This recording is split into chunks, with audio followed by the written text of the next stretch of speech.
வணக்கம் நண்பர்களே. நீங்கள் ஒரு வேலை தேடும் இளைஞராக இருந்தீங்கன்னா கண்டிப்பாக மிடில் ஈஸ்ட் கண்ட்ரீஸ், அதாவது மத்திய கிழக்கு நாடுகள் என்று சொல்லப்படும் குறிப்பாக கம்போடியா அல்லது லாவோஸ், இந்த மாதிரி கண்ட்ரியில் உங்களுக்கு ஐடி வேலை தரேன் அப்படின்னு சொல்லி வந்தால் நீங்கள் நம்பாதீங்க, நம்பி போய் ஏமாறாதீங்க.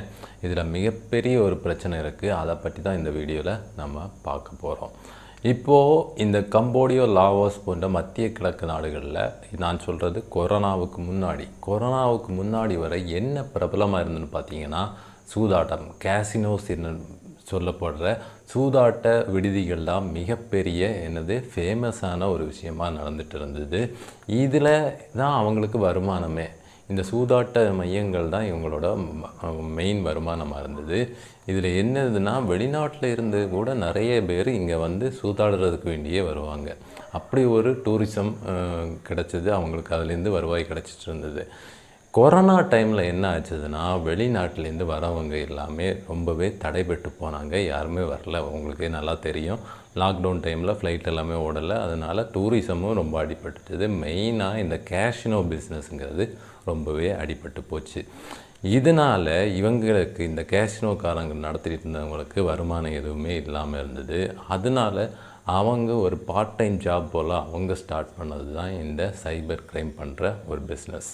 ஆனால் இந்த கொரோனா டைமில் இந்த இடங்கள்லேருந்து மெயினாக பார்த்திங்கன்னா கம்போடியா, இந்த லாவோஸ் போன்ற கண்ட்ரீஸ்லேருந்து சைபர் க்ரைம் பிஸ்னஸ் அவங்க ஸ்டார்ட் பண்ணி அதை பண்ணும்போது என்ன ஒரு ஆச்சரியமான விஷயம் ஆகி போச்சுதுன்னா, அவங்க கேசினோ நடத்துனதை விட இவங்களால் இந்த சைபர் க்ரைம் பண்ணி சம்பாதிக்கிற பணம் ரொம்பவே அதிகமாகிடுச்சு. அதனால் என்ன பண்ணாங்க, இப்போது ஏசியாவில் இருக்கிற சவுத் ஏசியாவில் இருக்கிற கண்ட்ரிஸ் பார்த்திங்கன்னா பங்களாதேஷு, இந்தியா, இந்த மாதிரி கண்ட்ரீஸில் இருந்து யாரெல்லாம் வேலை தேடுறாங்களோ அவங்கள அங்கே வர வச்சு அவங்க மூலமாக என்ன பண்ண வச்சாங்கன்னா சைபர் க்ரைம் பண்ண வச்சாங்க. இது ஒரு சைபர் க்ரைம் அடிமைத்தனம்னே சொல்லலாம். என்ன பண்ணுவாங்கன்னா இந்த மாதிரி கண்ட்ரிஸ் இந்தியா, பங்களாதேஷ், அந்த மாதிரிப்பட்ட நேபாள், இந்த மாதிரி கண்ட்ரீஸில் விளம்பரம் கொடுத்துருவாங்க. என்ன விளம்பரம்னா, இப்போ நீங்கள் கம்போடியாவுக்கு வந்தீங்கன்னா உங்களுக்கு ஒரு ஐடி ஜாப் இருக்குது. இந்த ஜாபுக்கு உங்களுக்கு 1.5 லட்சத்துலேருந்து 2 லட்சம் வரைக்கும் சம்பளம் கிடைக்கும். அந்த மாதிரி ஒரு விளம்பரம் கொடுப்பாங்க. இதை நம்பி அந்த நாடுகளில் இருக்கிற இளைஞர்கள், வேலை தேடும் இளைஞர்கள் எங்கே போவாங்க, அவங்களுக்கு விளம்பரத்தை நம்பி அங்கே வேலைக்கு போவாங்க. இப்போ வேலைக்கு போகும்போது பெரிய பெரிய கம்பெனிஸ் எல்லாமே இருக்கும். இவங்களையும் அங்கே கொண்டு வேலைக்கு அமர்த்திடுவாங்க. அதுக்கப்புறம் இவங்க வேலை செய்ய ஸ்டார்ட் பண்ணும்போது தான் தெரியும் இவங்க செய்ய போகிற வேலை என்னதுன்னா சைபர் க்ரைமில் மக்களை, பெரும்பாலும் இந்தியாவில் இருக்கிற மக்கள், அது வேறு நாட்டு மக்களை ஏமாத்துறது தான் இவங்களோட வேலை.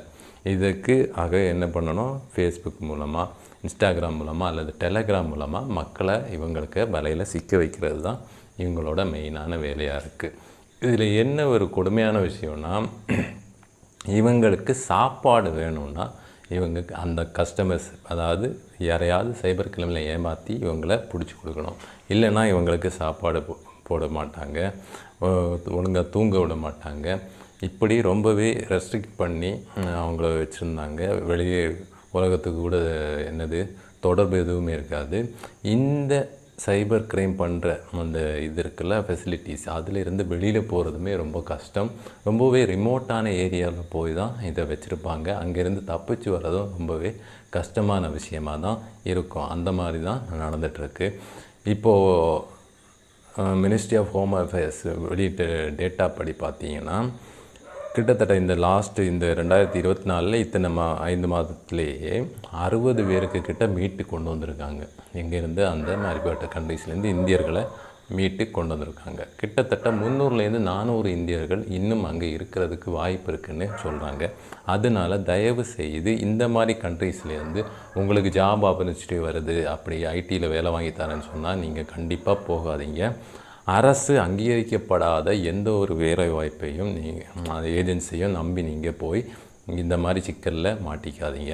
இது மட்டும் இல்லாமல் முன்னாடி பார்த்திங்கன்னா இப்போது ஜார்க்கண்டில் இருக்கிற ஜம்தாரா அல்லது ஹரியானாவில் இருக்கிற மேவாட், அந்த மாதிரி இது தான் ஹாட்ஸ்பாட் சைபர் க்ரைம் பண்ணுறதுலையே முதல் இடத்துல இருந்தாங்க. ஆனால் இப்போது இந்த வருஷத்தில் இதுவரைக்கும் மே மாதம் இது வரைக்கும் நடந்த சைபர் க்ரைமோட எண்ணிக்கையில் மொத்த மதிப்பு பார்த்திங்கன்னா 7250 கோடிக்கு கிட்ட இருக்குது. இதில் பாதி க்ரைம் எங்கேருந்து நடந்திருக்குன்னு பார்த்தீங்கன்னா இந்த மத்திய கிழக்கு நாடுகளான கம்போடியா மற்றும் லாவோஸ் போன்ற நாடுகள்லேருந்து தான் இந்த க்ரைம்ஸை பண்ணியிருக்காங்கன்னு நீங்கள் தெரிஞ்சுக்குங்க. நீங்கள் உங்களுக்கு வேலைவாய்ப்பு வரும்போது இந்த மாதிரி இடங்கள்லேருந்து, அதாவது இந்த மாதிரி நான் சொன்ன கம்போடியா, லாவோஸ் அல்லது மத்திய கிழக்கு நாடுகள்லேருந்து உங்களுக்கு ஐடி வேலை தரேன்னு வந்ததுன்னா நீங்கள் அதை அவாய்ட் பண்ணுங்கள். வேலைக்கு போகிறீங்கன்னா அதுக்கு முன்னாடி ரொம்பவே வெரிஃபை பண்ணிவிட்டு வேலைக்கு போங்க. ஓகேவா? தேங்க்யூ.